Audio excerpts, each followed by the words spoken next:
जीव स्वयं नित्य निरंतर कर्मों के जाल को रच रहा है और अपने आप को बांध रहा है। आपको मुक्त होना है, बंधना नहीं है। जीव का जन्म कर्मों के अनुबंध से होता है, कर्मों के बंधन से होता है, और उसको अपना ऋण चुकाना होता है। कर्मानुबंध ये बहुत सूक्ष्म विषय है। जैसे आप जिस परिवार में जन्म लिए हैं तो उस परिवार के लोगों से आपका ऋण है, इसलिए उसी परिवार में आप आए हैं, और ऋणानुबंध उसको बिना चुकाए या बिना वसूल किए आप वहां से जाएंगे नहीं। आपको लेना है तो वसूल करना है, और देना है तो चुकाना है। ये पूर्व के जन्मों से निश्चित किया गया है। जैसे किसी के यहां पुत्र हुआ, जन्म से ही पैसा खर्चा शुरू हुआ, बड़ा हुआ तो उद्दंडता के द्वारा मार पूरे परिवार को क्लेश पर क्लेश देता चला जा रहा है। ये तुम्हारे कर्म का फल है। या ऐसे शक्तिहीन बुद्धिहीन ऐसे पागल पूरे जीवन सेवा करो, तुमसे अपना हिसाब चुकाने के लिए वो आया है। अब परिवार के जो सदस्य जुड़े आके, मतलब पत्नी आते ही पूरी हृदय में आनंद, परिवार में आनंद, और जीवन भर वो आनंद ही सुख देने के लिए उसका जन्म हुआ। वो अपना ऋणानुबंध मुक्त, और आते ही भयंकर क्लेश खड़ा कर दिया, बीच में दीवाल और झगड़ा वैसा, फिर अतरे दिन मारपीट शुरू, कलह अशांति, पूरा जीवन नरक हिसाब करने आए। यहां ऋण चुकाए बिना कोई जा नहीं सकता, ऋण चुकाना पड़ेगा। किसी का ऋण वसूल करना है तो किसी को ऋण चुकाना है, दोनों काम करने होते हैं। अनेक जन्मों में अनेक लोगों के साथ हमने जो बर्ताव किए हैं, अच्छे या बुरे, वो होंगे। अब किसी आदमी को हम जानते नहीं, अचानक मिला, अचानक टक्कर लगा और मार पीट गाली गुप्ता सब कर दिया, चुपचाप सह लो। क्यों? ये आपका हिसाब है, पूर्व का हिसाब। हमारा उससे कोई द्वेष नहीं, कोई संकल्प नहीं। अचानक घटना घटी और हमसे द्वेष करने लगा, हमें पीटने लगा, हमें गालियां दे, ये हिसाब है, चुपचाप सह जाओ। अपने घर का भाई ही भारी दुश्मन बन गया और क्लेश दे, हिसाब है। एक प्रभुदत्त ब्रह्मचारी जी की वाणी में पढ़ा था, एक महात्मा जी भ्रमण करते थे तो उस समय असरफियां चलती थी, मोहरे असरफियां, तो उनको भेंट में देते लोग। तो या तो ठाकुर सेवा में लगे तत्काल, या संत सेवा में तत्काल लगे, उसका संग्रह करके डोलना ये ठीक नहीं है। बैरागी के लिए सिद्धांत में ये ठीक नहीं है। तो जब 2, 4, 6, 8 ऐसे मोहरे हुई तो उन्होंने विचार किया कि और भ्रमण करके जब काफी मोहरे हो जाएंगी तो प्रयागराज में जब कुंभ पड़ता है, एक बार पूरे सब अखाड़े के संतों को, अलग अलग संप्रदाय सब संतों को बुलाएंगे और सबको खुआएंगे। अब साधु है तो यही विचार करेगा, और क्या विचार करेगा। तो उन्होंने एक ऐसे डंडा बनवाया, बेंत, जो ऊपर से चूड़ीदार और भीतर पोला, और मोहरे उसमें डालते गए, और भ्रमण, जहां जहां श्रद्धालु भगत थे सबके यहां जाना और इच्छा रखना कि एक मोहर तो दे ही दे दक्षिणा में। कामना कोई भी हो वो बांधती ही है, ध्यान रखना। इसीलिए प्रभु जो चाहे वो करे, अपनी चाह नहीं रखनी चाहिए, अपनी चाह प्रभु की चाह में मिला देनी चाहिए। धीरे धीरे वो छड़ी भर गई। भ्रमण करने वाले महात्मा चूड़ी लगाई, इंतजार करते रहे। जब प्रयाग का कुंभ पड़ा तो चले। तो रास्ते में एक गांव में पूछा जाता है, जैसे कहीं रुको कि कोई श्रद्धालु ऐसा है जो संत सेवी है। तो कुछ लोगों ने बताया, हाँ एक परिवार है, बहुत संत सेवी है, और आपको मिलाते हैं उनसे। आइए महाराज, घर में रुका, खूब अच्छा हलवा पूड़ी पवाया, और जो घर के मालिक थे चरण दबाए। चरण दबाते दबाते उनकी दृष्टि पड़ी उस डंडे पे, इतना मोटा और ऊपर से कुछ चूड़ी सी भी नजर आ रही। इस डंडे में तो कोई रहस्य है ही है। अब महात्मा जी को खवा पिला के सुला दिया। महात्मा जी जब सो गए तो पत्नी से धीरे से कहा, वो डंडा लाओ बाबा जी का डंडा। वो चूड़ीदार जो ही खोला पलटाया तो सैकड़ों मोहरे। ऐसे संत रोज पधारे भगवान, तुम आनंद हो जाए फिर क्या। पत्नी से कहा, नाप के कंकड़ लाओ। वो तो महात्मा जी तो खाए खीर पूड़ी, आराम से सो रहे। रात में पूरी प्लानिंग करके उसमें कंकड़ भर के चूड़ी लगाकर सिराने रख दिया, सारी मोहरें हटा ली।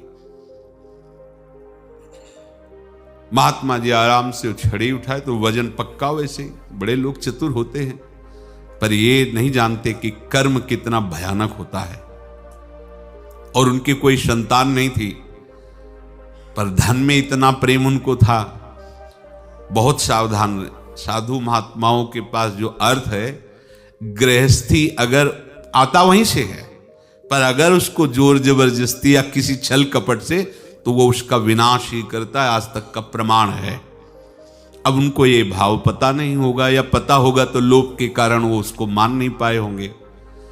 महात्मा जी गए प्रयाग में, किसी अखाड़े पर रुके और वहां प्रार्थना की कि कल जो है संपूर्ण अखाड़ों का निमंत्रण किया जाए और सब संतों को भोग पवाया जाए और उनको दक्षिणा भी दी जाए। महंत ने सोचा कि बहुत बड़ा है तो उत्सव है, क्योंकि प्रयाग में कितने हजारों संत महात्मा सब। तो उनका महाराज बोरों इसमें चीनी और टीनों घी लगेगा, सब व्यवस्था। बोले आप मंगाइए, एक एक हिसाब हम करेंगे, हमारे पास सब व्यवस्था है। बोले कुछ तो पहले दे दो, वो इकट्ठे देंगे हम। उनको था कि अगर हम छड़ी खोला और दो चार मोहरे दी, किसी को पता लग गया तो गड़बड़ हो सकती। बोले हम भंडारे के समय आखिरी में सब कुछ आपको दे देंगे। ठीक है। वो अपने पास से पैसे लगाकर खूब जितना सामग्री सब लाए, लाखों की, और सब संतों को निमंत्रण कर दिया। संत जन निमंत्रित हो गए, भंडारा बन रहा है। तब वहां के महंत है और उनका देखो भंडारा भी बन रहा है, संतों को निमंत्रण। अब आप अर्थ की व्यवस्था कीजिए, क्योंकि इतनी बड़ी हमारी सामर्थ्य नहीं थी जितना हमने किसी तरह हमने व्यवस्था की। अब मुझे अर्थ चाहिए, तभी आगे की व्यवस्था बढ़ेगी। संतों को दक्षिणा देंगे और जिनसे अर्थ लिया उनको दे। देखो रसोई बन गई है सब। उनका छत में विश्वास नहीं तो ये अभी चूड़ी खोली। उनको तो था ना कि मोहरे हैं, कंकड़। तो जैसे कितना उनको सदमा लगा होगा। हजारों संतों का निमंत्रण, रसोई बन, मतलब संत हो के छल कपट। तो उनका महाराज आपने तो हमारा नाश कर दिया, जो महंत थे। अब बताओ रसोई बन गई, संत निमंत्रित हो गए और आप ये कंकड़ दिखा रहे हैं हमको। आपने तो हमें बर्बाद कर दिया। हमारी इतनी सामर्थ्य नहीं थी, आप पहले बता देते। संत होकर ऐसा छल कपट। अब वो बोले तो क्या बोले, क्योंकि उनको पता था कि मोहरे हैं इसमें। अंदर से उनका चिंतन गया उसी सेठ के पास, अच्छा ऐसा धोखा हमारे साथ किया, भोगोगे तुम। ये जो निकलता है ना भोगोगे, ये अकाट्य होता है।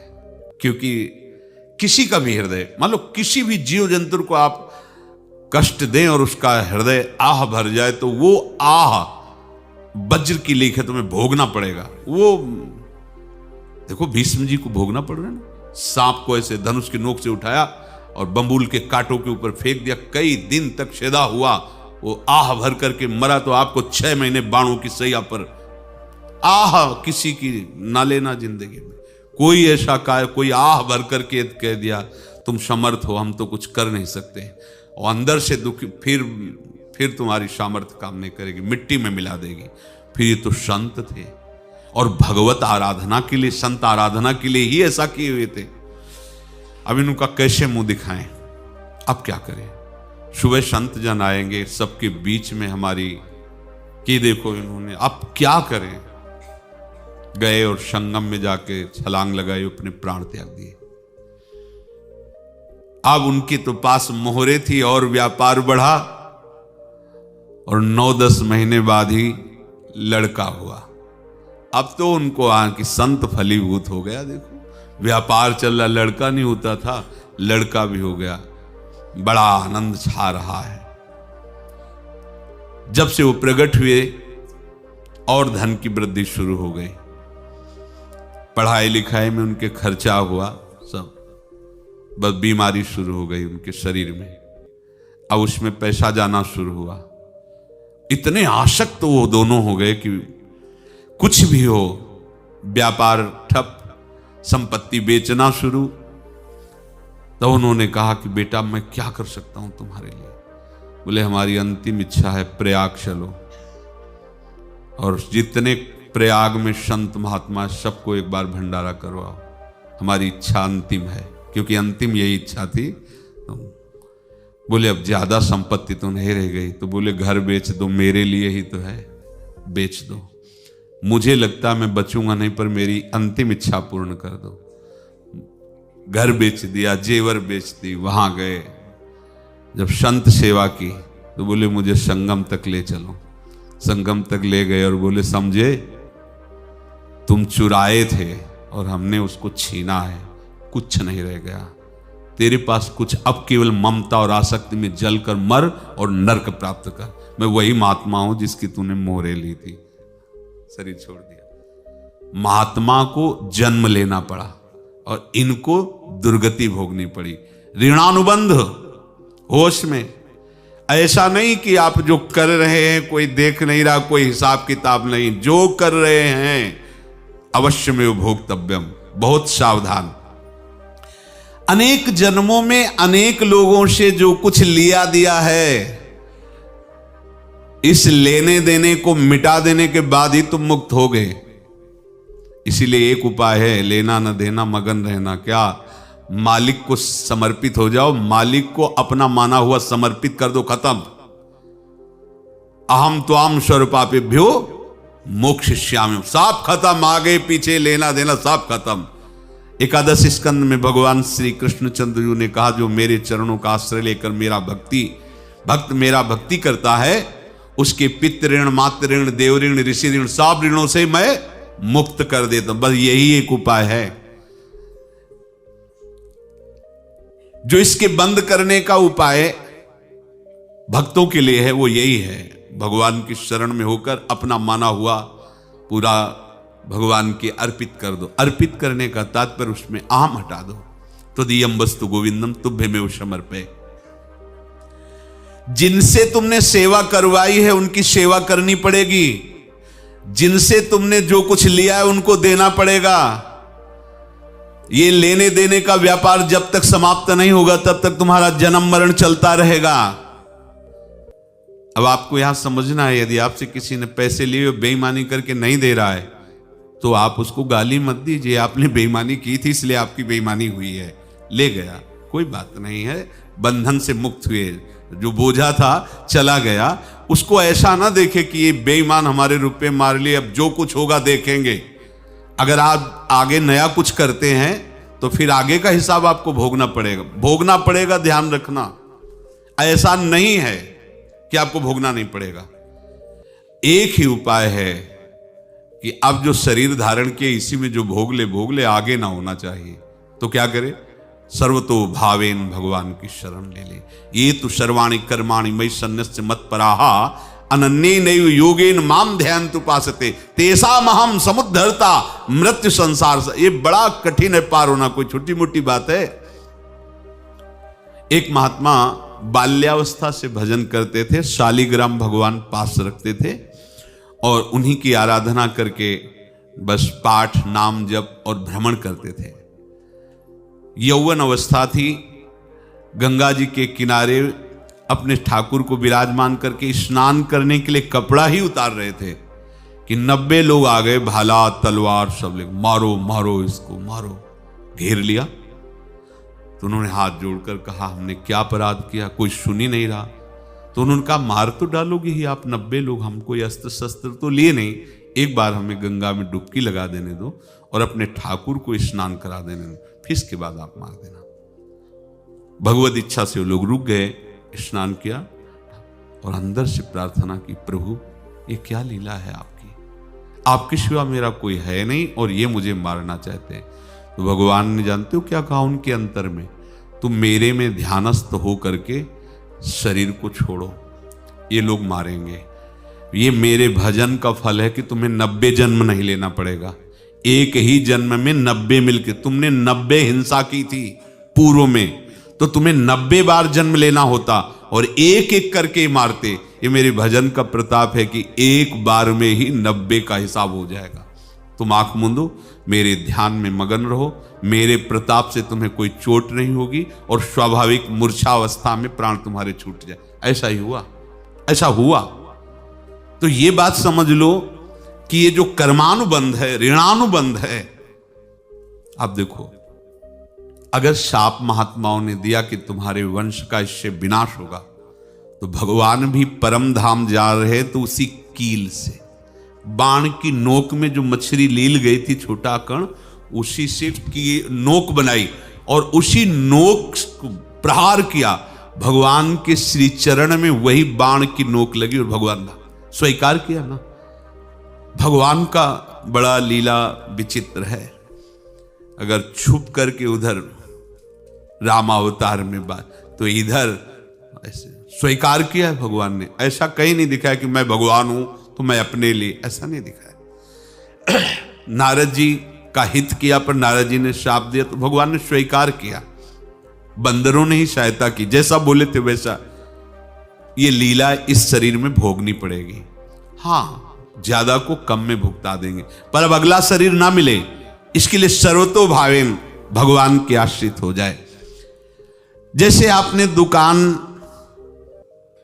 फैला रखी है तो उसमें दो काम होते हैं, लेना और देना। किसी को उधार दिया है तो हमें उसे लेना है, और कोई नगद देकर सामान ले रहा है तो उसे सामान देना है, या उधार लिया है तो हमें उधार देना है। अब अगर दुकान बंद करनी है तो तुम्हें देने वालों पर जोर देना है, लेने वालों पर जोर नहीं। लेने वाला तो जाओ हम क्षमा किया, समर्पित किया, हमारा कोई संबंध नहीं, खत्म हो जाए, वो खुशी हो जाएगा। लेकिन देने वाला, तुम अगर दुकान भी उठा दोगे तो जहां भी रहोगे तुम्हारे पास वो आएगा, लाइए हमारा। तो देने पर नजर रखिए, जिसका जिसका हिसाब है वो आपके सामने आता जाए, हटाते जाओ। लेने पर नजर मत रखिए और दुकान फौरन उठा दीजिए, नहीं अगर लेते देते रहे तो चलता रहेगा। आगे चलकर कुछ लेना न देना, मगन रहना बस अपने प्रभु के चिंतन में। अब हम कैसे जाने कि किसको क्या देना है, हमें क्या पता? तो हम पूरा हिसाब जिनको पता है उनको दे देते हैं, समझ रहे हो? उनको पता है क्या लेना है क्या देना है, तो इनके पास पहुंच गए, सरकारी हिसाब से सब बराबर कर देंगे। हमको अपनी जिम्मेवारी इनकी चरणों में समर्पित कर देना है, तभी हम जीवन मुक्त होंगे। ये रहस्य की बात है। प्रभु कह रहे हैं, यस्य सर्वे समारंभाः काम संकल्प वर्जिताः ज्ञानाग्नि दग्ध कर्माणं तमाहु पंडितम बुधाः। जिसके संपूर्ण कर्मों के आरंभ संकल्प और कामना से रहित हैं, तथा जिसके संपूर्ण कर्म ज्ञान रूपी अग्नि से जल गए हैं, उसको ज्ञानी जन भी पंडित कहते हैं, बुद्धिमान कहते हैं। पूज्य श्री भाई जी महाराज कह रहे हैं, जैसे वहां ज्ञानाग्नि से दग्ध कह रहे हैं, तो अपने वृंदावन वासियों का प्रेमाग्नि से सब कर्म संस्कार दग्न होते हैं। जिस समय आपके हृदय में भगवत प्रेम का प्रादुर्भाव होगा तो लेश मात्र कभी तुम्हें दुख नहीं भोगना पड़ेगा। प्रेम का प्रादुर्भाव होते ही दुख का नाश हो जाता है, महासुख। जब प्रेम का प्रादुर्भाव होगा तो समस्त पाप भस्म हो जाते हैं, अशांति नष्ट हो जाती है, संसार ज्वाला स्पर्श भी नहीं कर सकती है। जब भगवत प्रेम का प्रादुर्भाव होता है तो हो सकता है उस उपासक के जीवन में दुखों का पहाड़ टूट पड़े, परिवार खिलाफ, शरीर रोगी, अव्यवस्था, बहुत बहुत कुछ, सब कुछ। कह रहे हैं इतना सब होने पर भी उसके हृदय में कोई भी दुख नहीं होता। ऐसा सामर्थ्यशाली भगवत प्रेम है।